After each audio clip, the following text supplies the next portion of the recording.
काल आदित्य ठाकरे पालिकेमध्ये आयुक्तांसोबत बैठकीला गेले होते. अनेक प्रश्न घेऊन गेले होते, अनेक नागरिकांना देखील घेऊन गेले होते. सुरुवातीला तुम्ही वारंवार टीका करत होतात की गेल्या 3.5-4 वर्ष आदित्य ठाकरेंना मतदारसंघ दिसला नव्हता आणि आता ते मतदारसंघातील विषय घेऊन जे आहे ते पालिकेकडे जात आहेत. काय आपल्या यावरती म्हणणं? मला वाटतं एक नाटक आलेलं मराठीमध्ये. नाटकाचं नाव होतं झोपी गेलेला जागा झाला. आता 4.5 वर्षानंतर जाग आली. इतक्या दिवसात कुठली बैठक त्यांनी पालिकेमध्ये घेतली, कुठल्या प्रश्नांवर घेतली?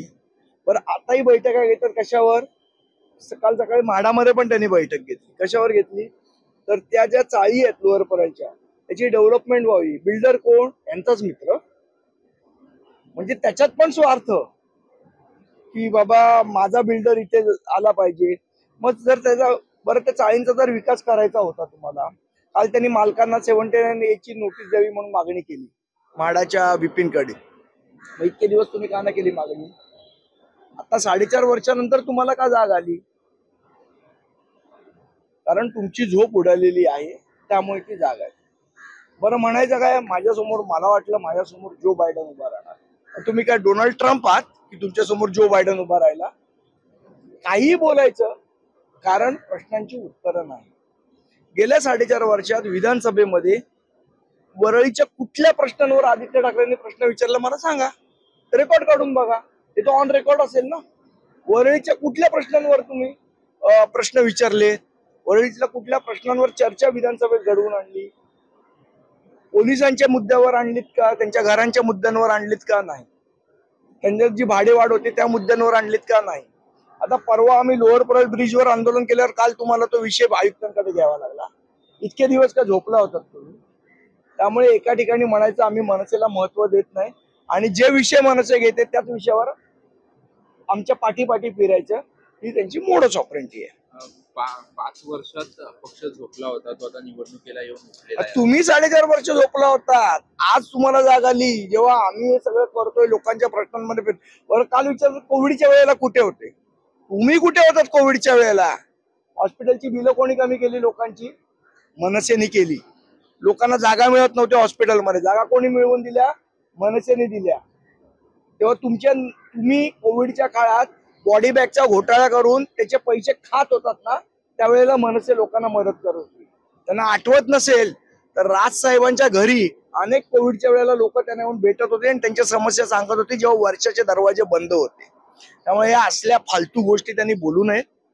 जनता सुज्ञ आहे आणि वरळीच्याच लोकांना तुम्ही महत्व दिलं नाही, त्यामुळे आता लोक तुम्हाला महत्व देणार नाहीत, हे पण तुम्ही लक्षात ठेवा. असं देखील म्हणतात केवळ हा पक्ष कुठे असतो हा देखील मोठा. आम्ही सगळीकडे असतो. तुम्ही डोळे बंद केलेत कारण तुम्ही फक्त फेसबुकवर असता, फक्त ट्विटरवर असता, त्यामुळे तुम्हाला दिसत नाही. मला सांगा, रेल्वेचं आंदोलन कोणी केलं? लोकांसाठी रेल्वे चालू व्हावी म्हणून कोरोनाच्या काळात आदित्य ठाकरेंनी केलं. आम्ही केलं, महाराष्ट्र नवनिर्माण सेनेने केलं. नानावटी रुग्णालयावर FIR कोणी दाखल करायला लावला? केस जास्तीचं बिल आकारतात, मनसेने करायला लावला. त्यावेळेला तुम्ही झोपला होतात. त्यामुळे या अशा दिशाभूल करण्याच्या गोष्टी त्यांनी बोलू नयेत. एक वाक्य बोलायचं आणि पळून जायचं. पळ कुठे? काल सगळ्यात पहिले उमेदवार आपल्याकडनं घोषित करण्यात आले महाराष्ट्रात विधानसभेसाठी, त्यावरूनही टीका होत आहे विरोधकांकडून.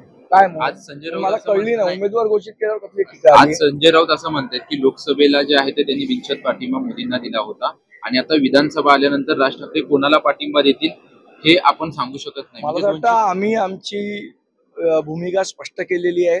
जर ते संजय राऊतांना कळत नसेल तर त्यांच्या बुद्धिमत्तेचा भाग आहे, त्याला मी काय करू शकत नाही. दुसरीकडे काल राजसाहेब जेव्हा धाराशिवमध्ये दौऱ्याला होते, त्या दौऱ्यादरम्यान मराठा आंदोलक हॉटेलमध्ये घुसले होते. मला असं वाटतं ते आंदोलक कोण होते हे आता सोशल मीडियावर फिरायला लागलंय. त्यातला एक शरद पवार साहेबांचा पदाधिकारी होता, एक उद्धव ठाकरे गटाचा पदाधिकारी होता. त्यामुळे मराठा आंदोलकांच्या वेशात आपापली माणसं पेरायची हे जे काय धंदे चाललेले आहेत ते मला वाटतं त्यांनी बंद केले पाहिजे. काल राज ठाकरेंच्या हॉटेलमध्ये म्हणजे ज्या ठिकाणी हॉटेलमध्ये राहायला होते त्या ठिकाणी सांगितलं मी, याचं उत्तर दिलं. सचिन खरात असं म्हणतायत की कोण सचिन खरात? मी नाही ओळखत. ABP माझा, उघडा डोळे बघा नीट.